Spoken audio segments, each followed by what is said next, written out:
디모데전서와는 달리 디모데후서는 사도 바울이 순교하여 죽기 직전에 감옥에 갇히고 쓴 편지입니다. 이제 삶의 끝이 이제 보이는 시점이죠. 그때 어떤 생각을 했을까요?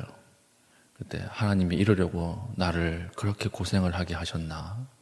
이렇게 하나님을 원망하는 생각들이 있었을 것이고, 디모데후서 4장에 보면 내가 이제 관제와 같이 부음이 될 것이다, 이런 표현이 나와요. 관제는 뭐냐면 구약 제사 중에 포도주를 제물 위에 쏟아서 드리는 제사입니다.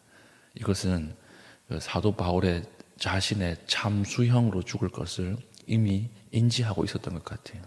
내가 이제 곧 참수당해서 로마의 사형 방법으로 죽을 것이다, 이것을 인지하고 나는 이제 앞으로 곧 얼마 지나지 않아서 나는 죽는다, 이렇게 기록을 한 것이 아닌가 생각이 됩니다. 그 사도 바울이 이제 노 사도가 모든 사역을 마치고 이제 하나님 앞에 부름을 받기 전에 마지막으로 유언처럼 기록한 성경이 디모데후서예요. 그래서 디모데후서를 잘 바라보면 사도가 마지막에 얼마나 외로웠고 얼마나 깊은 영적인 고난과 육체적 고난 가운데 있었는가를 우리가 깨달을 수가 있는 것이죠. 이때 사도 바울이 첫 이제 입술을 열어서 이야기하기 시작합니다. 1절이에요. 하나님의 뜻으로 말미암아 그리스도 예수 안에 있는 생명의 약속대로 그리스도 예수의 사도된 바울은. 이 가만히 읽어보면 읽어볼수록 참 충격적이에요. 마지막 죽는 그 순간까지 바울은 자신을 누구로 인지하고 있습니까? 사도. 나는 사도다, 이렇게 말하고 있는데, 이 사도라고 하는 직분은 어디에 연결되어 있어요? 1절 보니까 예수 안에 있는 생명의 약속이에요. 예수 안에 있는 생명의 약속. 지금 생명과 가장 멀리 있는 환경 속에서 지금 생명을 품고 예수 안에 있다, 예수가 준 사도로 나는 끝까지 서 있다, 이렇게 편지를 시작하고 있는 것입니다. 그래서 예수 안에 있는 자가 줄 수 있는 것이 무엇입니까? 2절이에요. 2절. 사랑하는 아들 디모데에게 편지하노니 하나님 아버지와 그리스도 예수 우리 주께로부터 은혜와 긍휼과 평강이 내게 있을지어다. 내 안에 생명이 있으니까 내 안에서 나오는 것이 무엇입니까? 은혜와 긍휼과 평강. 사망이 왕노릇할 때는 우리에게 사망이 나오고, 예수가 우리 안에서 왕노릇할 때는 예수의 것들이 우리 안에서 나오는 것입니다. 그래서 우리가 줄 수 있는 것이 우리 마음 안에 무엇이 왕노릇하는가, 이걸 가지고 남에게 줄 수 있는 거예요. 가장 생명이 멀리 있는 사람, 감옥 안에서 죽음을 기다리고 있는 사람이 줄 수 있는 것이 무엇이겠습니까? 걱정이고 불안이고 공포겠죠. 그러나 예수 안에 있는 생명이 내 마음 안에서 왕노릇하고 있으니까 그 안에서 나오는 것이 평안과 긍휼과 은혜라고 하는 것이죠. 오늘 우리의 마음 안에 무엇이 왕노릇하고 있습니까? 그것이 바로 여러분들이 줄 수 있는 것입니다. 지금 이제 연말이 되니까 이제 자녀들이 중요한 시험을 앞두고 있어요. 이번 주 목요일은 수능부터 시작해서 이제 각 공무원 시험들이 있습니다. 공무원 시험이 있고 수능이 있고 또 중요한 회사의 면접이 있고, 이러니까 다 불안해해요. 그 안에 불안이 왕노릇하는 것입니다. 그리고 막 화를 내고 짜증을 내요. 공포가 그 마음 안에 왕노릇하는 거죠. 여러분 마음 안에 무엇이 있는가를 어떻게 알 수 있는가? 하루에 3번 이상 생각하는 거 있죠. 하루에 3번 이상 내 마음에 딱 떠오르는 거, 그게 여러분들의 마음 안에 왕노릇하는 거예요. 어떤 사람은 끝없이 노후에 대해서 이야기합니다. 어떤 사람은 끝없이 돈에 대해서 이야기하고, 어떤 사람은 끝없이 건강에 대해서 이야기하고, 어떤 사람은 끝없이 내가 왕년의 과거에 대해서 이야기합니다. 그게 내 안에 왕노릇하는 것입니다. 오늘 저는 이 말씀을 힘입어서 저와 여러분들에게 예수가 여러분들 마음속에 왕노릇하기를 축복합니다. 불안이 가득 차면요, 기도하러 나오는데 기도하러 나오는 동기가 불안이에요. 불안하니까 기도하러 나오는 거예요. 그 안에 평강이 없어요. 예수를 바라보는 눈이 없어요. 물론 그 기도도 하나님 긍휼히 바라보시지만, 그러나 불안해서 왔다가 다시 불안을 가지고 돌아가게 됩니다. 오늘 저는 하나님 앞에 기도할 때 예수 그리스도가 여러분 마음 안에 가득 차서 불안 가운데 기도하러 나와갔지만 하나님이 주시는 은혜와 긍휼과 평강을 가지고 돌아갈 수 있는 주의 귀한 주의 종 될 수 있기를 축복합니다. 네. 그리고 감옥 안에서 사도 바울이 마지막을 기다리면서 했던 것이 무엇이죠? 기도하는 것이었어요. 기도하는데 누가 떠올랐습니까? 자기의 영적인 아들인 디모데가 그렇게 보고 싶었나 봐요. 4절 보십시오. 4절. 내 눈물을 생각하여 너 보기를 원함은 내 기쁨이 가득하게 하려 함이니. 마지막에 이제 죽음을 앞두고 있는 노 사도가 자신의 영적인 아들인 디모데가 너무 보고 싶었던 거예요. 사도도 참 외로웠죠. 항상 하나님이 동행한다고 해서 외로움이 없는 게 아니에요. 고난이 없는 게 아니에요. 똑같이 슬프고 똑같이 외롭습니다. 그래서 사도 바울이 네가 보고 싶다 이렇게 기록을 하고 있는 것입니다. 그런데 디모데를 떠올렸을 때 디모데의 어떤 모습이 문득 떠올랐던 거예요? 자신을 위해서 울면서 기도하고 있을 디모데가 떠올랐다라고 하는 것입니다. 마지막에 항상 끝까지 남는 사람은 누가 남을까요? 기도하는 사람이 남아요. 다른 사람은 다 떠나가요. 여러분, 친구 좋아하지만 친구들은 다 떠납니다.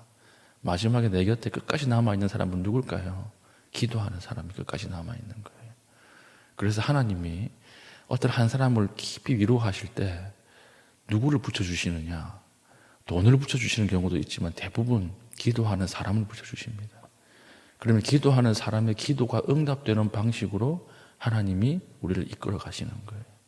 사도 바울이 모든 것을 다 이제 내려놓고 죽음을 기다릴 때 마지막으로 남는 것이 누구였습니까?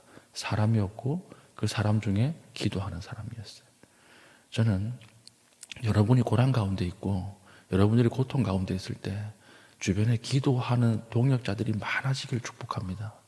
또한 여러분들이 그런 동역자가 될 수 있기를 더 축복합니다. 그 사람이 고통당할 때 여러분 그 옆에서 기도하는 자리를 떠나가지 마세요. 여러분의 기도를 통해서 그 사람의 고난의 문제, 매인 문제, 묶임의 문제가 풀려나가고 여러분들의 기도를 하나님 들으시고 여러분들의 눈물을 통해서 하나님이 일하신다라고 하는 것입니다. 여러분들 기도하는 사람 되시고 여러분 고난당할 때 옆에 수많이 기도하는 사람이 붙는 그런 은혜가 있기를 축복합니다. 그렇게 생각을 해보니까 디모데는 참 믿음의 사람이었어요. 사도 바울이 기억할 때 내가 참 제자, 내 육신의 아들은 아니지만 영적인 아들을 잘 만났다. 참 믿음의 사람이었다. 이렇게 고백하고 있죠. 그럼 뭘 보고 아느냐? 참 믿음이 있다라고 하는 것은 거짓 믿음이 있다는 거 아닙니까? 디모데를 보니까 왜 참 믿음의 사람이냐? 7절. 하나님이 우리에게 주신 것은 두려워하는 마음이 아니요. 참 믿음은 두려워하지 않습니다. 참 믿음은 소망 가운데 살아요. 디모데가 그랬던 것 같아요. 그리고 두 번째는 그 마음 안에 능력과 사랑과 절제하는 마음이 있었다라고 하는 거예요. 그래서 두려워하지 않는 마음과 능력과 사랑과 절제가 하나님이 우리에게 주신 것입니다. 하나님이 주신 것과 내 결심의 기준의 차이가 뭔지 아세요? 고난이 오면 드러나요. 처음에는 비슷하게 보여요. 내 결심과 하나님이 주신 것이 처음에는 다 비슷하게 보이지만 고난이 딱 오면 그것이 드러납니다. 베드로 보십시오. 베드로, 내가 결코 예수를 부인하지 않겠습니다. 이게 하나님 주신 마음인 것처럼 보였지만 그러나 고난이 딱 오니까 바로 배반하고 도망가죠. 왜 그런지 하면 내 결심이기 때문에 그래요. 하나님이 주신 것만 끝까지 남아요. 하나님이 허락하신 것만 끝까지 남는다라고 하는 것입니다. 내 결심은 항상 무너져요. 그렇기 때문에 항상 우리의 모든 것들은 고난이라고 하는 이런 리트머스 시험지를 통과해야 한다라고 하는 것입니다. 그래서 사도 바울이 뭐라고 이야기합니까? 8절. 그러므로 너는 내가 우리 주를 증언함과 또는 주를 위하여 갇힌 자 된 나를 부끄러워하지 말고 오직 하나님의 능력을 따라 복음과 함께 고난을 받으라. 고난이 시험지예요. 고난을 통해서 철이 재련되어서 정금을 뽑아내는 것처럼 하나님이 우리 고난을 통해서 우리의 모든 삶의 엑기스를 뽑아내시는 것입니다. 처음에는 내 믿음인지 하나님을 사랑해서 나오는 믿음인지 구별이 안 가거든요. 앉아있어 보세요. 다 비슷해 보여요. 좋은 옷 입고 있으니까, 양복 입고 있으니까 다 괜찮은 사람처럼 보여요. 그런데 진짜 믿음과 가짜 믿음은 어디서 드러납니까? 고난이 딱 와보면, 고난의 풀무불을 딱 지나고 나면 진짜와 가짜가 신기하게 갈려요. 이 하나님 아시는 것입니다. 중간고사 치기 전에는 아이들이 다 믿음이 있는 것처럼 보이죠. 근데 중간고사 시험 기간이 딱 오면 신기하게 진짜만 남아있어요. 가짜는 다 사라져요. 똑같은 것이죠. 친구도 내가 잘 될 때는 모든 사람이 다 간도 쓸개도 다 빼줄 것처럼 보이죠. 그러나 고난이 와보십시오. 신기하게 가짜는 사라지고 진짜 친구만 남아있는 것입니다. 고난을 통과해야 진짜가 드러나요. 고난을 통과해야 하나님이 주신 것만 남는 것입니다. 그래서 중국의 짝퉁시계 제가 말씀드렸잖아요. 1억 5천짜리 시계 짝퉁 가면 중국에 가면 뭐 한 3만 원이면 사거든요. 똑같아요. 똑같아가지고 사오면 이게 평소에는 똑같아요. 그런데 언제 갈라져요? 비 올 때. 비 오면 짝퉁시계 안에 물이 들어가거든요. 진품은 물이 안 들어가는데 고난이 이런 우리의 유익을 주는 것입니다. 여러분 고난 가운데 있습니까? 고난 가운데 있으신 분들은 위로받으시길 바라요. 여러분 하나님이 여러분 안에 있는 정금 같은 믿음을 뽑아내는 중이에요. 재련하고 있는 중이에요. 고난 가운데 넘어지지 마십시오. 고난 가운데 끝까지 하나님을 바라보시고 끝까지 기도하는 자리를 지키십시오. 이게 죽음을 앞둔 노 사도의 반응이었습니다. 끝까지 하나님을 신뢰하고 끝까지 하나님을 바라보는 것. 오늘 여러분들이 하나님 앞에 고난 중에서도 하나님을 바라보는 중에 하나님이 큰 은혜와 평강과 긍휼을 베푸실 줄을 예수님의 이름으로 축원합니다. 아멘. 기도하겠습니다. 오늘 말씀을 가지고 기도할 때 하나님, 내 안의 것이 내 안에 왕노릇하지 않게 하시고 하나님 주신 하늘의 것이 내 안에 왕노릇하게 하여 주시옵소서. 두 번째는 하나님 고난 중에 정금으로 거듭날 수 있도록 하나님 나의 믿음을 붙들어 주시고 내 마음 가운데 평안을 허락하여 주시옵소서. 기도하신 이후에 개인적인 기도의 제목을 가지고 기도하시고 자유롭게 돌아가시겠습니다.